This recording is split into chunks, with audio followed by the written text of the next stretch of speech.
Thank you for joining my presentation on obstructive sleep apnea and cardiovascular disease, the oxidative stress connection. My name is Terrence Shenfield, and I've been an education coordinator at a major trauma center for over 30 years, and I am also the co-owner of A&T Respiratory Lectures.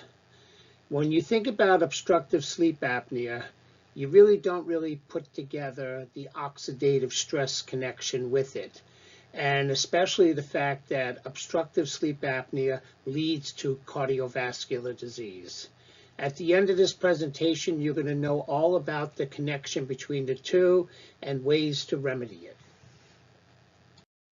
Today's objectives will speak to describing the role of obstructive sleep apnea in heart disease, describe the role of oxidative stress in inflammation and heart disease, describe the role of oxidative stress in metabolic syndrome and diabetes, describe the role of nasal CPAP in reducing oxidative stress, and describe the role of nasal CPAP in improving heart disease. You really never think about the use of nasal CPAP to reducing oxidative stress, but if you manage the oxidative stress that's caused by obstructive sleep apnea, you will manage the disease much better. So at the end of this presentation, you're going to know a lot more about this. So I wanted to give you a little background of obstructive sleep apnea and oxidative stress, commonly known as free radicals.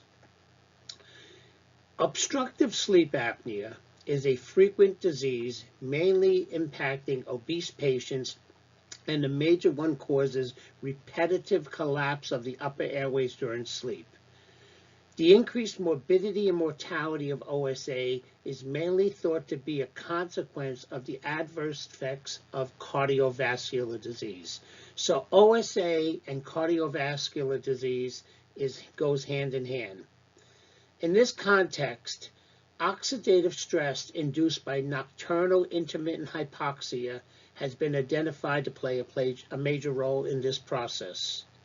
They've done some biomarker studies with OSA patients, and they find that they have excessive reactive oxygen species in their blood.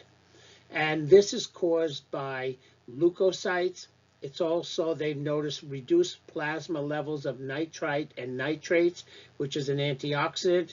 They also show increased levels of lipid perioxidation, which shows that there is less antioxidants in the blood and reduced antioxidant capacity. So all of these things tie into the fact that when you have OSA, you're likely going to develop into heart disease, and the underlying cause of heart disease is oxidative stress or free radicals. So as we go on further, I just wanted to give you this basic background of why it happens. So here is a listing of diseases by percentage that are associated with obstructive sleep apnea. And I just wanted to go over some of the titles: hypertension, atrial fibrillation, pacemakers, diabetes, congestive heart failure, obesity, drug-resistant hypertension, nighttime heart attacks. So the topic of this particular presentation is the connection between OSA and heart disease and oxidative stress. Just looking at this table right in front of you, it's really quite clear that the biggest problem is heart disease in different cases. Even diabetes. Diabetes is linked to heart disease.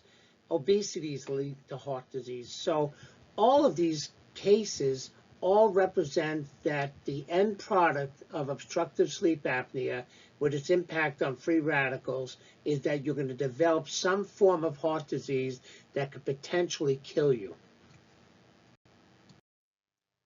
In simple terms, obstructive sleep apnea occurs when tissue in the throat and the back of the mouth collapse the airway, and then you cannot move air in and out of the airway.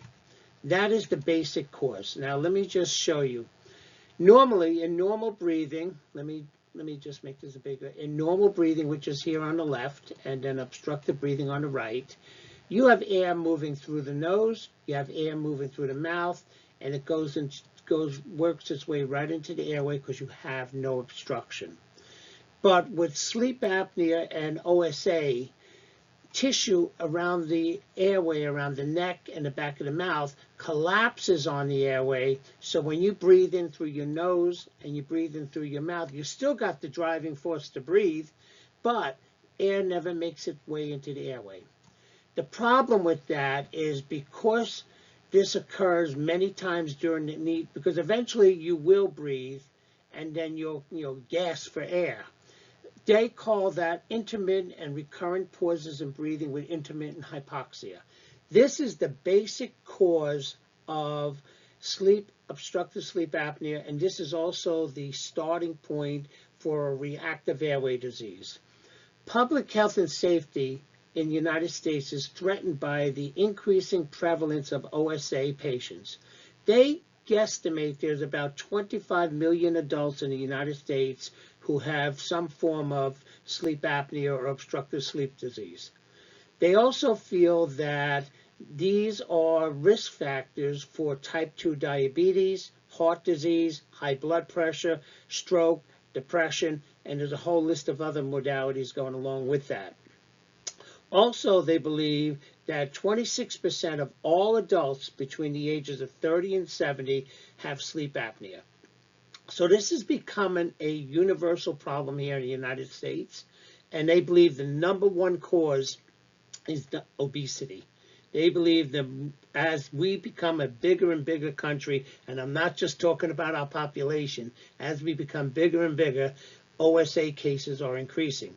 OSA cases are directly linked to heart disease. Heart disease is directly linked to reactive species and oxidative stress. I want to briefly describe a couple of terms that we're going to be using as we move along, and one of them is your AHI and the other one is your apnea patterns. AHI stands for apnea hypopnea index. Apnea is an absence of breathing. Hypopnea is a very, very shallow breath that it's very hard to sort of quantify. So they use these two different terms in sleep medicine, and you should be aware. First, let's go over the apnea patterns. In regard to the apnea patterns, you have what is known as an obstructive pattern, you have a mixed pattern, and you have a central pattern. On the bottom, you have your respiratory drive right here. So notice in an obstructive sleep apnea, the patient breathes up and down, up and down, up and down, up and down, up and down, up and down, and then the airflow is open at one time, then it goes flat. There's no more airflow. Why is there no airflow? Because you have obstruction. So the patient continually is to breathe. The diaphragm is pulling down, pulling down, pulling down, but no air is moving because of obstruction. The difference with a mixed, let's talk about central first. Central apnea means that the patient's respiratory drive stops. So they breathe, breathe, breathe, then the diaphragm doesn't move anymore, and obviously at that point you'll get no airflow. So you could see how the patient's diaphragm is moving, moving, moving, then it stops, and then you get no airflow above, and then the patient continues to breathe. Then finally we have what is a mixed, which is a combination of both, where the patient breathes, breathes, stops, and then continues, but they have some form of obstructive apnea too. So even though the diaphragm is moving, they have obstruction. So these are the three main patterns, and just understand with obstructive sleep apnea, the patient is trying to breathe throughout the whole cycle. Their diaphragm is going down and they're trying to breathe, but they got so much obstruction in their upper airway that they can't move any air. In regard to the apnea hypopnea index, AHI, this is a term used to determine the severity of your OSA. And they measure this by, it's the combined average of the number of apneas and hypopneas that you have per hour of sleep. So if you have less than 5 per hour of sleep, you don't really have anything about it. Everyone has some form of AHI, but sometimes people have less than 5 an hour and it has no impact at all. So then the main categories come with the mild, moderate, and severe. And as you can see on the right, when you're mild, you have anywhere from 5 to 15 per hour. If you're moderate, you have 16 to 30. And if you're greater than 30, you're considered severe.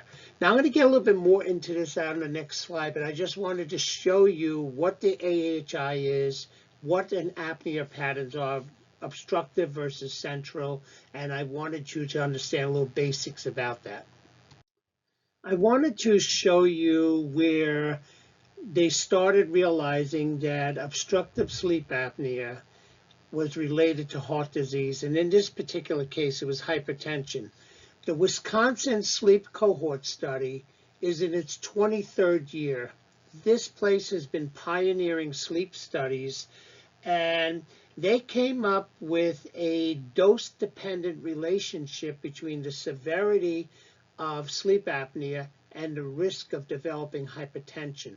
So basically, if you have sleep apnea and your AHI was between 5 and 15, the odds of you developing hypertension in a 4-year to 8-year follow-up was 2 times higher than the normal population. If your AHI was greater than 15, you had a 3 times more likelihood to get hypertension after 4 to 8 years of having sleep apnea. So they were one of the first people to show a direct correlation between OSA and hypertension in this particular case, and they showed the more severe your AHI, the greater likelihood you would get hypertension. Now, this is just the tip of the iceberg. Hypertension just starts there. This can also relate to future heart disease that goes on and on and on. But I just wanted to show you that this is how it started. I wanted to show you this graph, which displays when a patient goes apneic versus their saturations, and then also their response, their physiologic response to being desatting. So for example, a patient will start off going apneic, then while they're apneic, their sats start going down, down, down, down, down. And as they go down and the body realizes that their oxygen level is going down in their blood, they begin to hyperventilate, and there's an increase in heart rate. So you have this compensation where you get increased respiratory rate, increased heart rate, but you're still doing this against a closed airway. Then all of a sudden you'll get down to such a low level of sats that the body just wakes up and you start choking and you get your breath back. And then when you get your breath back, your sats start coming up again. But then you start slowing down again to a point where you go apneic. Then all of a sudden you again repeat the process. So your sats going down, you're still trying to breathe, and as your sats are going down and you're desatting, you have an increase in heart rate, you have an increase in ventilatory drive, but against a closed airway, and you hyperventilate. After you hyperventilate, eventually you get so low again, the body wakes up, you gasp and you choke again, you wake up again, and then eventually your sats come up, and then you start slowing down again, and then you go back into apneic, and you just repeat this process. So think about this. Every time you got apnea, that's an AHI. Every time you hypoventilate, that's when you don't breathe in as well as you can. So all of these incidents with the decrease in respiratory rate, decrease in sats, increase in trying to breathe, desatting, compensation by increase in heart rate, over the years, this is what causes cardiovascular issues.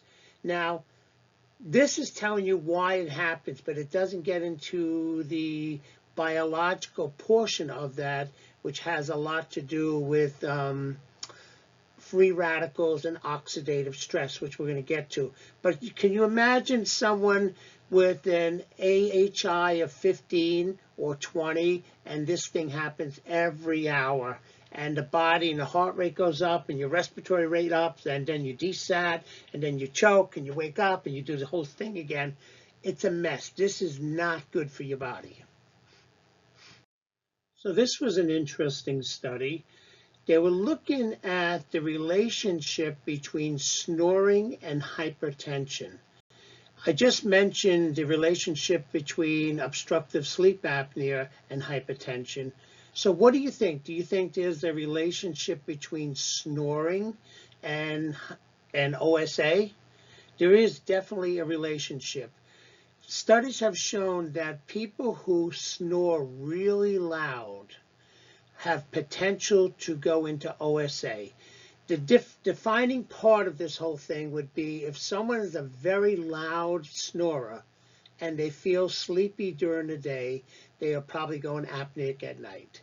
But if someone is a loud snorer or a mild snorer, they probably will, and they're not tired during the day, they probably don't have very mild OSA. But they did this study where they looked at snoring and hypertension, and they call this the Nurse Health Study.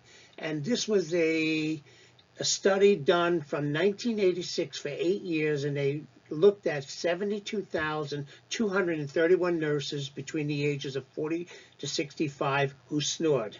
And they found that the nurses who snored loudly had an increased risk of getting hypertension over 8 years by 1.6. So in other words, they were almost twice as likely to get hypertension versus someone who did not snore loudly.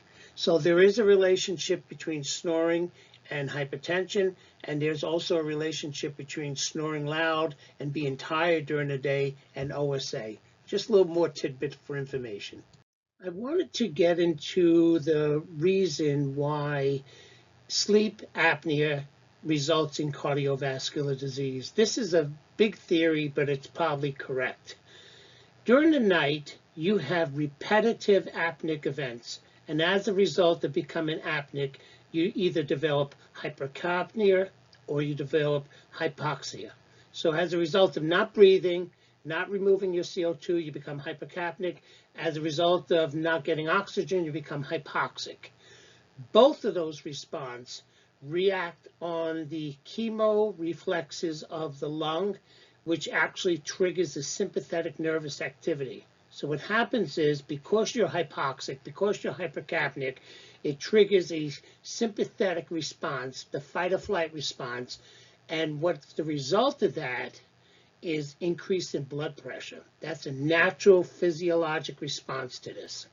The problem is the next day, that sympathetic response stays with you, and so you have elevated blood pressure. There's another problem with this too. The repetitive reoxygenation of when you become hypoxic and all of a sudden you start breathing again, when you become reoxygenated, this forms free radicals. It's like a problem. It's like a double-edged sword. Number one, you become hypertensive. And the second thing you get this repetitive reoxygenation status creates free radicals in your body. These free radicals are what we call oxidative stress. So this is the very basic physiologic response to sleep apnea as a result of not getting oxygen and retaining too much CO2, reacting on the chemoreceptors, which trigger the sympathetic response, which trigger hypertension, which trigger repetitive reoxygenation, which triggers the creation of free radicals. That's how it all works. That's the basics of it. We're going to get a little bit deeper as we go along. I'm not sure if you ever heard of ischemia reperfusion injury. And the reason I'm going to talk about this is to give you a parallel understanding of how oxidative stress occurs in obstructive sleep apnea, but it also occurs in different types of injuries in regard to circulation. For example, when someone has a aortic cross clamping, or they have a cardiopulmonary bypass, or they have some kind of organ transplantation, they typically clamp off major vessels in the body. And what happens is they do the transplant or they do some kind of intervention to the organ, and then they reperfuse the organ with blood. What happens is that reperfusion of blood to tissue that has been not subjected to any kind of oxygen environment ends up having some kind of paradoxical exacerbation of cellular dysfunction and death. And this occurs when the restoration of blood flows occurs to ischemic tissues. So what happens is reactive oxygen species has been named the #1 insult to ischemic reperfusion injury. It happens is when tissue that is not oxygenated all of a sudden becomes reoxygenated, all kinds of free radicals and reactive oxygen species are released, and this causes tissue death. So the reason I'm trying to show you this is in this particular mechanism of ischemia reperfusion injury, it also occurs in apnea. When a patient becomes apneic from obstructive sleep apnea and doesn't get oxygen, you have some tissue necrosis. As a result of that tissue necrosis and the re-entry of oxygen into that tissue, again, you have this reactive oxygen species being generated, which is, the free radicals that causes all this oxidative stress. So the point of this slide is I just want you to know that oxidative stress due to ischemia or oxidative stress due to obstructive sleep apnea, the mechanism is the same.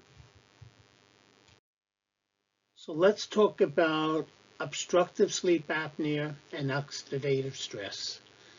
As I mentioned, when someone suffers from OSA, what happens is they have repeated bouts of apneic or obstruction during the evening, which results in desaturation, which results in sympathetic activation with increased heart rate and increased blood pressure. As a result of this ongoing process all night and people going apneic and then reoxygenating, then going apneic, then reoxygenating, this cycles of hypoxia and reoxygenations induces oxidative stress and also creates free radicals.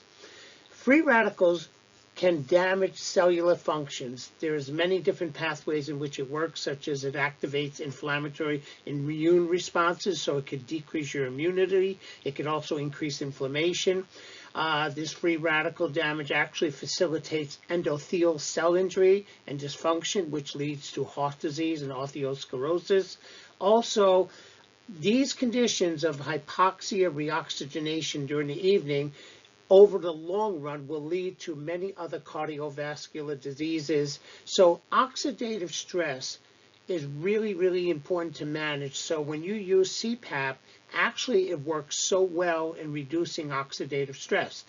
Oxidative stress is not just related to sleep apnea and obstructive sleep apnea. It's been related to obesity with metabolic syndrome. It's been related to type 2 diabetes. It's been related to metabolic syndrome. So the whole crutch, the whole reason why you get these comorbidities with OSA, such as type 2 diabetes and metabolic syndrome and so on, is because of oxidative stress. So that's the importance of this lecture, to make you aware that oxidative stress is the actual cause of many of these disease morbidities. So what exactly is oxidative stress? As part of normal cellular respiration in the mitochondria, we have a thing called the Krebs cycle. You might remember that from your biochemistry days. The Krebs cycle within the mitochondria is responsible for the reproduction of superoxide free radicals. And what happens is normally our bodies produce an antioxidant, and the most common antioxidant is called superoxide dismutase. So When we produce superoxide free radicals and then our bodies produce enzymes to degrade that, we are in perfect balance. So there is a balance between our oxidant producing system and the antioxidants, namely superoxide mutase, or commonly known as SOD. So what happens is normal free radicals are actually helpful to the body when they're under control. So if you do small amounts of free radical production, this actually is very important in physiologic signaling in the body. It actually helps cells communicate with each other. But when you have an overabundance of free radicals, this is when it can cause harm. And the most common harm it occurs in cell membranes, in lipid membranes. It also impacts proteins and DNA. So you can imagine when you think about lipids, proteins, and DNA and membranes, that's our body. So that's going to be a real problem. Another problem is if you overproduce superoxide ion, which is the most common free radical, and this mixes with nitric oxide, NO, which is a vasodilator. This promotes the formation of what is known as a peroxynitrite, and this actually has been shown to create endothelial injury. It also been shown to create vascular inflammation and arteriosclerosis. So with all of this, you have to understand that oxidative stress is a normal thing. Our bodies do produce free radicals via the mitochondria, and we normally produce antioxidants, which is good. But sometimes when you produce too much antioxidants, when you produce too much oxidative stress and free radicals, that is when it mixes with different chemicals in our body and different enzymes and causes harm to our body. So that's the basics of oxidative stress. There's a lot more detail to this, but I'm just giving you an overall. The graph you see in front of you is through science, and we're not just talking obstructive sleep apnea, they were seeing what kind of organ systems in our body are impacted by free radicals and oxidative stress. And the list is enormous. As you can see, you can have macular degeneration in the eyes as a result of oxidative stress. You could have cardiac fibrosis, hypertension, myocardial infarction.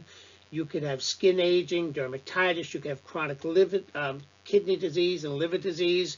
They also say inflammation caused by oxidative stress is important with asthma and COPD and ARDS. Chronic inflammations lead to what is known as lupus, IBD, muscular dystrophy, and so on. And aging. So as you can see, controlling the free radicals in our body is so important if we want to maintain good health. And normally we do a pretty good job. Certain disease conditions make tips the scale against us. And this is what in this particular lecture, we're talking about obstructive sleep apnea and its impact on the heart. Now that we're talking about oxidative stress and OSA, let's think about what's going on here. When the patient goes apneic during the night because of obstructive sleep apnea, they have multiple incidents of hypoxia reoxygenation triggers. This results in mitochondrial dysfunction. Basically, during this process, we get a 200 to 300% increase in free radicals, and this only occurs with patients with OSA. With this free radical production, we end up getting what is known as endothelial dysfunction.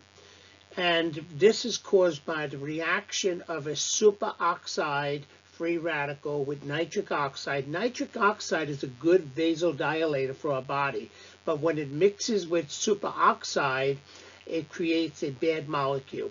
This leads to vascular inflammation and arteriosclerosis.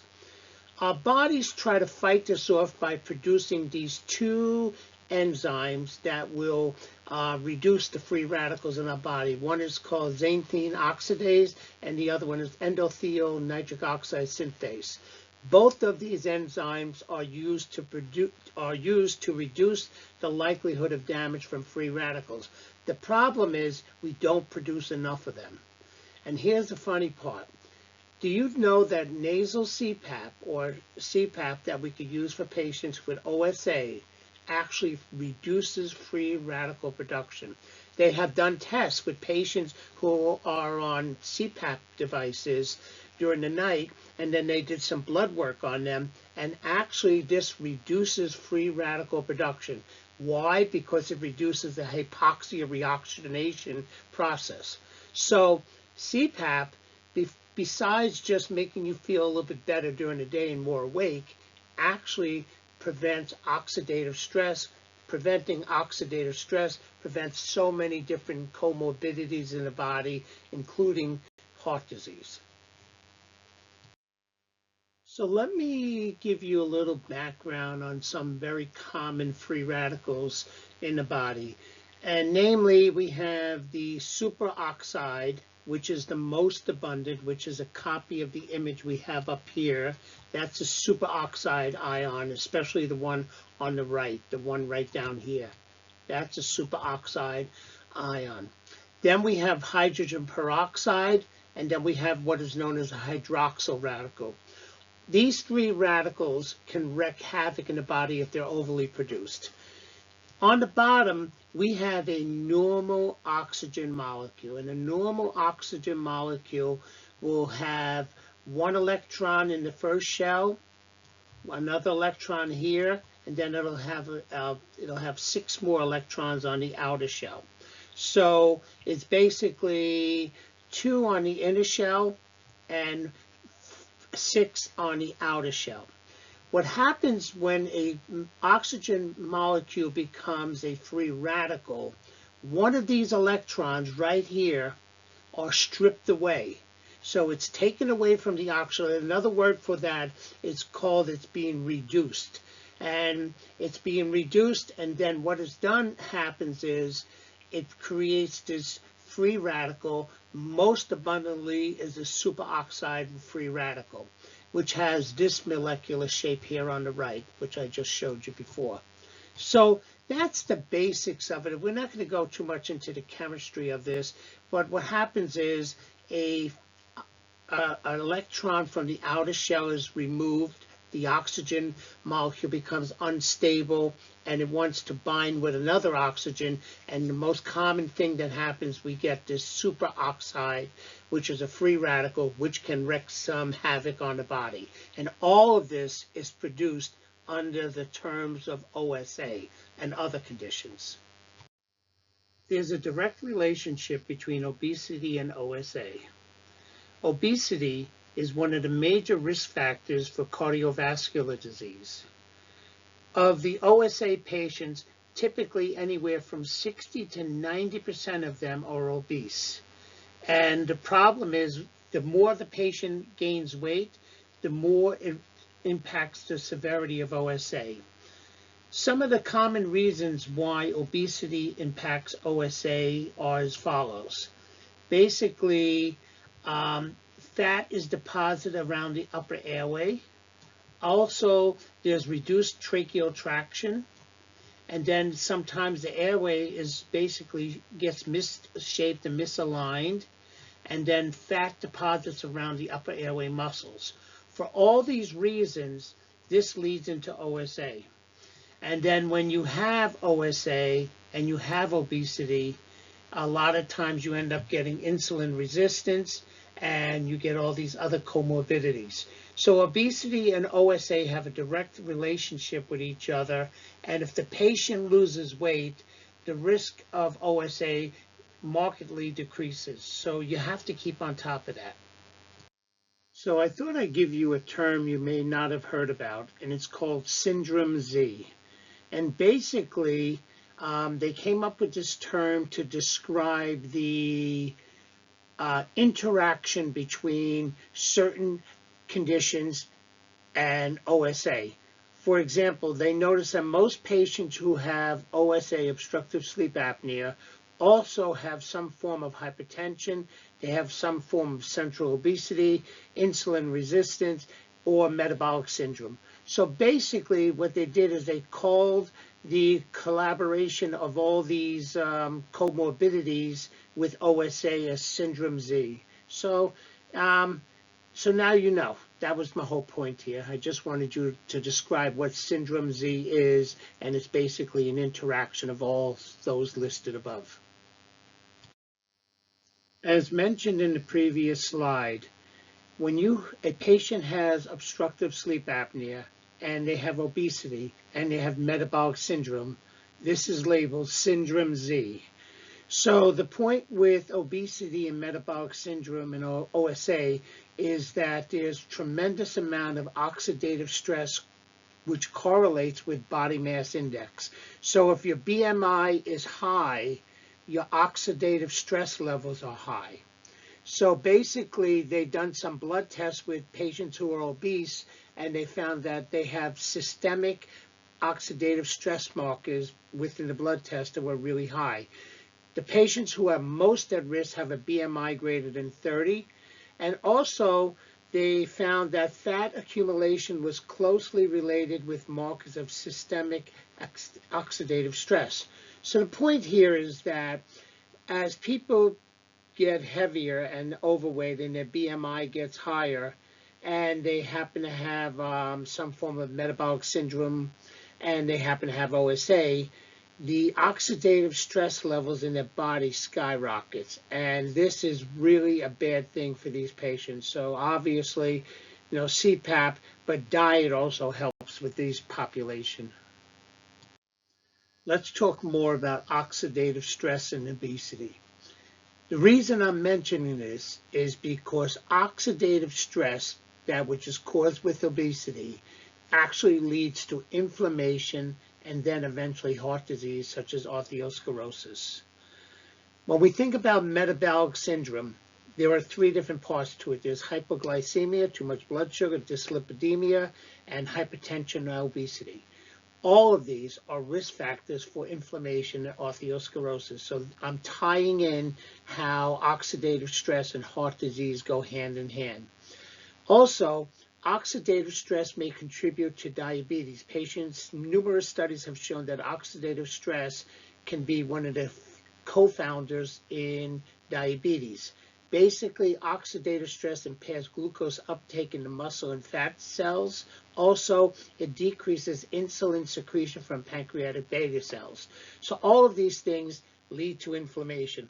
Also, high blood sugar or hypoglycemia has been shown to trigger increased formation of what is known as reactive oxygen species and also oxidative stress via the glucose autooxidation, mitochondrial dysfunction, and also NADPH oxidase and another variety of oxygen-producing enzymes. So basically, when you have high blood sugar, it really promotes the formation of free radicals, and these cause harm to the body. They actually create inflammation. Inflammation leads to atherosclerosis. So the point is, there's a lot of evidence out there showing that oxidative stress is the underlying reason for heart disease, OSA, and so many other disorders. Let's talk about diabetes and oxidative stress. I want to further this conversation. High blood sugar or hyperglycemia has been shown to increase the formation of free radicals and oxidative stress. Obviously, you know that oxidative stress leads to inflammation and then eventually heart disease. Increased oxidative stress also underlies different types of conditions such as hypertension, hyperlipidemia, also insulin resistance, and leads to obesity. So the fact is that diabetes is a bad thing, but oxidative stress goes hand in hand with diabetes, and it all links into heart disease and eventually into OSA. So let's talk a little bit more about insulin resistance, type 2 diabetes, and OSA. Studies have shown that up to 30% of those patients who have OSA have type 2 diabetes. Also, studies have shown that patients who snore have a greater likelihood of having type 2 diabetes, especially those who are obese. Now, the severity of your sleep apnea is based upon it's measured by your AHI or your oxygen saturation levels. So patients who have more severe levels of AHI and also go down to really low levels of saturations at night are at bigger risk than those who don't. The good news is that studies have shown that patients who are treated with nasal CPAP actually have better blood gases as well as better blood glucose levels. So the point is this: when you're thinking about nasal CPAP, it's not just treating your OSA, it's actually treating your diabetes. Insulin levels, resistance to insulin, and so on, is all improved with the use of nasal CPAP. So nasal CPAP is more than just daytime sleepiness. People benefit so many different ways from nasal CPAP, and so many different studies have shown that it works. So the key point here is if someone happens to have OSA, they happen to be a diabetic, maybe the conversation with them would be that diabetes can be treated basically with nasal CPAP to a certain level.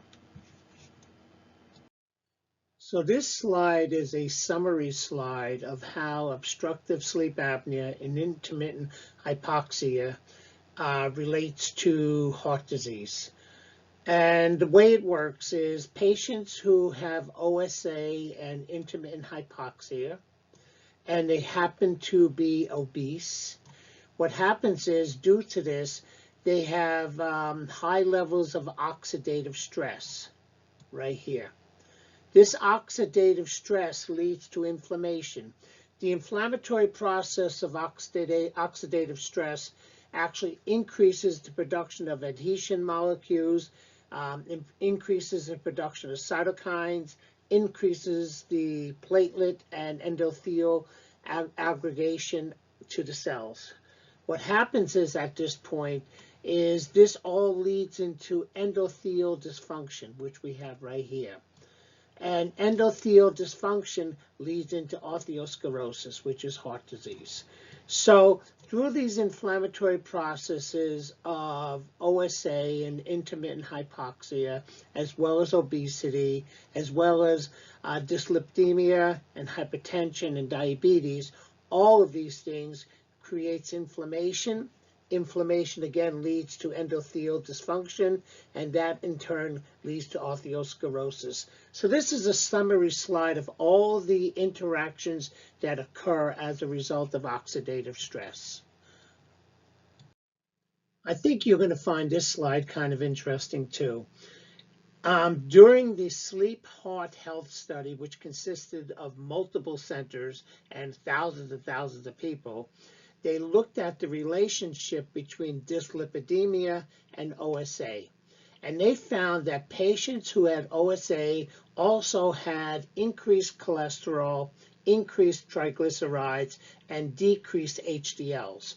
Remember, there are two types of HDLs and LDLs. The LDLs are the bad ones, but the HDLs are the good ones, and that actually remove fat from the cell. So what they found was they had dysfunctional HDLs, people with sleep apnea, and they believed the reason was that they had lower antioxidant activity of the paraoxinase 1 bound to HDL. So basically, this is an antioxidant that's bound to HDL that was dysfunctional. The good news, which is kind of remarkable, is that nasal CPAP actually lowered serum total cholesterol levels. Can you imagine that? So besides nasal CPAP improving your OSA, it actually lowered your serum total cholesterol levels. So this was a pretty interesting finding. So it goes to show you how obstructive sleep apnea and oxidative stress and metabolic syndrome, especially in relationships to glucose and lipidemia, all are interrelated with each other, and how nasal CPAP actually work very well at lowering cholesterol levels, never mind improving your OSA. So as you can see from the previous slide, there are definite relationship between cardiovascular morbidity and sleep apnea. The association between sleep apnea and heart disease is overwhelming. Several studies have demonstrated that sleep apnea syndrome is an independent risk factor for cardiovascular mortality. These studies show that 50% of the patients with sleep apnea also have some form of heart disease. Most of them are hypertensive, and 10 to 15% of them have a history of MI. The good news, if you treat the sleep apnea, you can sort of treat the underlying cardiovascular disease condition. So it's really prudent, if you have any form of sleep apnea, to really address it and treat it with nasal CPAP. So what is the relationship between hypertension and sleep apnea? Studies have shown that approximately 40% of the patients with sleep apnea have hypertension. And I wanted to get a little bit more detail about exactly how this mechanism works. So on the next couple of slides, I'll explain this in a lot more detail. But this is an opening starter. So how does obstructive sleep apnea and hypertension work? How does it really come about? As we all know, when you have obstructive sleep apnea, you desat during the evening because you have no oxygen going into your lungs.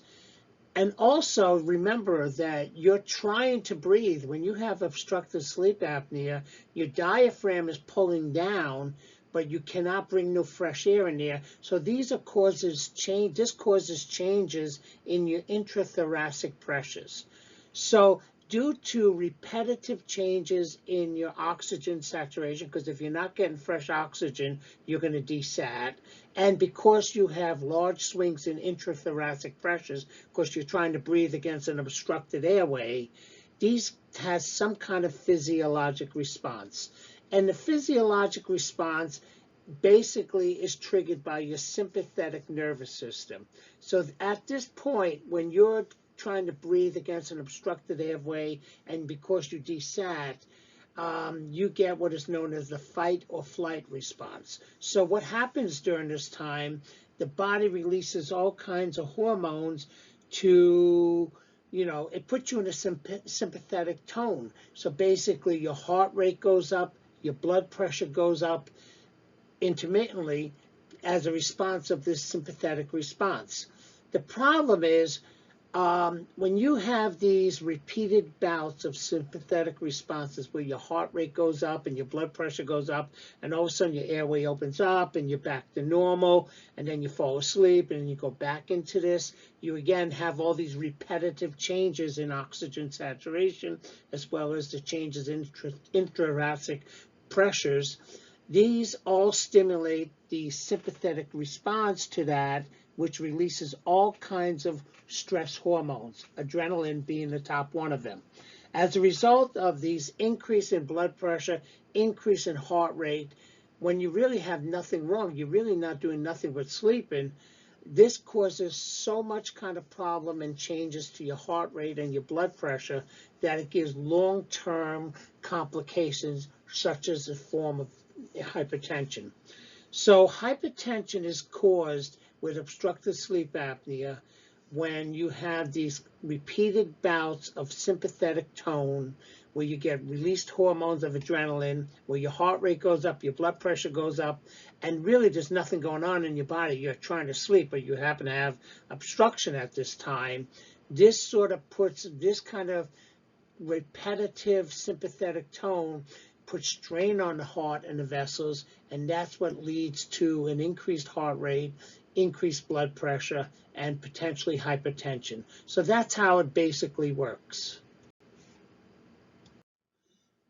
So let's talk about risk factors for hypertension. It's pretty common knowledge that African Americans are predisposed to hypertension.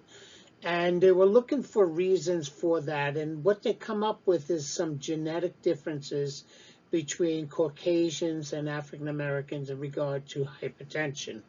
It seems that the genetic ability of African Americans is to hold on to sodium, which will increase the blood pressure. And this is just a genetic marker. There's not much to say about diet or anything like that. It's not really external, it's more genetic, and that's the way it is. Also, increased salt intake can increase the likelihood of getting a hypertension. And why? Because water loves salt. So when the more fluids in the body, the greater the pressure. Also, excessive alcohol intake has been linked to hypertension, and so does high cholesterol. High cholesterol has been associated with hypertension due to the fact that it clogs the arteries. So, for example, when you have fat deposits and cholesterol deposits on arterial walls, what happens is when the heart beats, it's breathing against higher pressures. So again, that causes hypertension. Also, hypertension can come in the fact that many people have different types of personalities. For example, how someone reacts to a certain condition is different. If someone cuts you off, there are some people that will flip out. If you cut them off on the road, they're going to be yelling and screaming, chase you down. And trust me, at the same time, their blood pressure is going to go through the roof. Typically, these type of people are known as type A personalities, someone who gets very stressed at work or someone who gets stressed in social conditions are predisposed to hypertension. So the point is, you got to really look at the whole picture in regard to how you react to situations. Some people could look at the positive side. Some people could look at the negative side. Some people just can't help themselves. So for all of these reasons, these are some of the risk factors for hypertension that are not part of the OSA background. Diet is very important. Also, many other conditions. So the idea here is if you're predisposed to hypertension, learn to manage it, reduce your salt, reduce your alcohol intake, reduce the likelihood of getting upset about situations that you have no control on. So these are some of the risk factors that I just mentioned. This is a very interesting slide because it talks about the relationship between obstructive sleep apnea and hypertension. And it talks to a couple of different factors. For example, the odds of having hypertension is 37% greater in OSA patients versus non-OSA patients. Also, the odds of having hypertension is 46% greater in those whose SATs get less than 90 with OSA. So if during the evening your saturations become less than 90%, as you could see right here, patients who get their SATs less than 90, the likelihood of them developing hypertension is really through the roof. So the key point here is if you happen to be an OSA patient, the likelihood of you getting hypertension is 37% greater. And the likelihood that because of your OSA and you desat during the evening, if your SATs get less than 90, you have a 46% increase of saturation of likelihood of getting OSA. The solution, nasal CPAP. If you have repeated bouts of obstructive sleep apnea, and you recognize and you've been diagnosed it, the best thing you could do is use nasal CPAP. So this chart here speaks to obesity and hypertension, how obesity is associated with an increased risk of hypertension, and more importantly, how weight loss improves blood pressure. Now, I know this is a little bit off the track of what we were doing with OSA, but this graph right here, the vertical graph, speaks to drops in blood pressure, a drop in blood pressure measured in millimeters of mercury. And this part right here, the horizontal axis, speaks to weight change. So as you can see, as you lose more weight, if you happen to be obese and you're overweight and you lose more weight, your blood pressure will go down significantly. So this graph right here speaks to almost a greater than 9.5 kilogram loss of weight. This is for you if you're obese, and then your blood pressure will go off by about 10. So the point here is that the more weight you lose, the greater drop you will have in blood pressure, especially if you're hypertensive. Also, as I mentioned before, if you happen to be an obstructive sleep apnea patient and you're obese and hypotensive, using nasal CPAP will do the same thing. The best thing to do is actually diet and use nasal CPAP if you happen to be obese, if you happen to have hypertension, and if you happen to have OSA. So this is a little chart that shows the relationship between weight loss and hypertension and what kind of result you could be looking for. I have some concluding remarks. In this presentation, I spoke about the relationship between oxidative stress, inflammation, and OSA. And as you can see, oxidative stress and consequently the inflammation that is caused by it has a lot of pathophysiologic responses, especially cardiovascular response with OSA patients.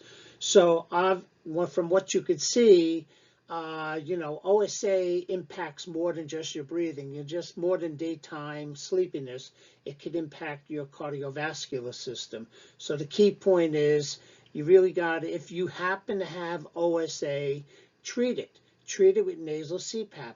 Nasal CPAP has been shown to improve obstructive sleep apnea and especially the oxidative stress that it causes. I wanted you to learn more about OSA and especially in relationship to oxidative stress and how oxidative stress is the underlying pathological mechanism for so many different morbidities in the body. So if you happen to have OSA and you happen to be obese and you happen to be hypertensive, maybe the best thing you could do is a combination of weight loss, exercise, and using nasal CPAP. They've been doing some research on antioxidant therapy, but that's still in the preliminary stages. The best thing to do is what I mentioned above, weight loss, exercise, and nasal CPAP, but there is research out there, especially for those who are hospitalized. I hope you enjoyed this presentation. I want to thank you all for joining this presentation. Here I listed 4 different references, and I'm sure there's plenty more. They all speak to the fact of oxidative stress and obstructive sleep apnea and how it impacts the cardiovascular system. So hope to see you in the future, and I hope you learned a lot from this presentation.